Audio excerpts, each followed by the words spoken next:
What's going on, guys, and welcome back to another video. We're out here for the Auspev Nationals, the final race of the outdoor series at Coburn Raceway here. As you can see, I got a good start on this race here. Overtook Rex. Between you and me, I don't think that Rex was exactly pushing it very hard on the first race of the series. He did all of his laps, and on the very final lap he had a pretty nasty cutout over the finish line to about 80k an hour. For anyone who doesn't know, electric unicycles, obviously their balance and everything like that is held up by the power. So once you overpower it, you just fall on your face, basically. You just fall forward. They have warning beeps and everything like that, but anyway, that happened to him, so he was going a bit slower. As you can see here, we're struggling with a lot of wobbles, a bit of oscillation, and a lot of pedal clips. You'll hear one around this corner. Just that little nick there. That's not the worst one. The worst one is coming up in a few corners. These pedal clips are basically just when you pedal, what you're standing on hits the ground.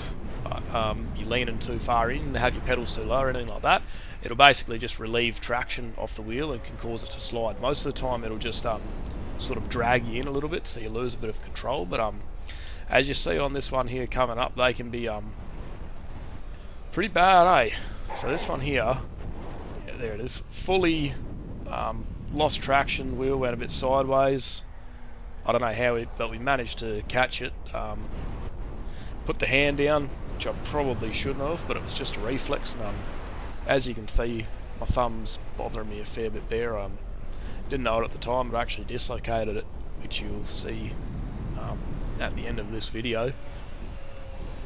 But yeah, that was not our main issue. Our main issue is these wobbles through the corner. They're just slowing me down so much. Just didn't really feel like I had much control over the wheel. Probably shouldn't have been racing under those sorts of conditions, because it's pretty dangerous. But somehow we made it into the pro class, got a good qualifying lap, and here we were.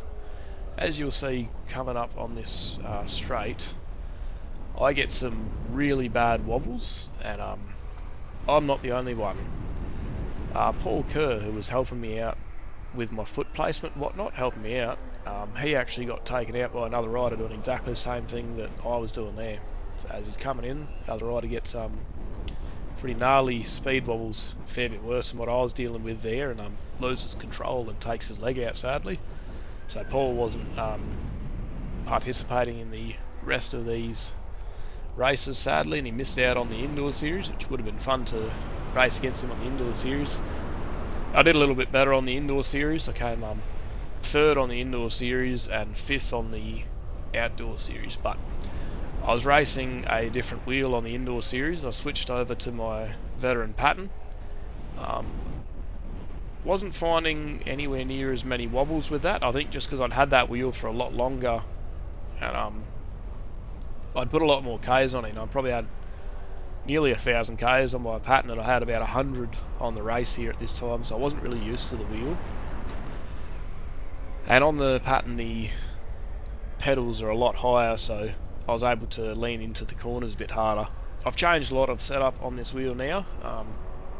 Looking forward to racing in the 2026 Nationals over at Coffs Harbour, and hopefully have a little bit more experience under my belt. You know, a little bit more time riding, and definitely a bit more time on the wheel. Different pad setup, different shoes, different placement, sort of different riding styles. So I'm pretty keen to see how we go there. Mind you, we're going to be up against fierce competition. Paul Kerr will be racing, Chris, Aaron, I believe, Spent. Mate, there's going to be so many people. Yeah, we'll sign off here, guys, and we'll let you watch this video of popping my thumb back in.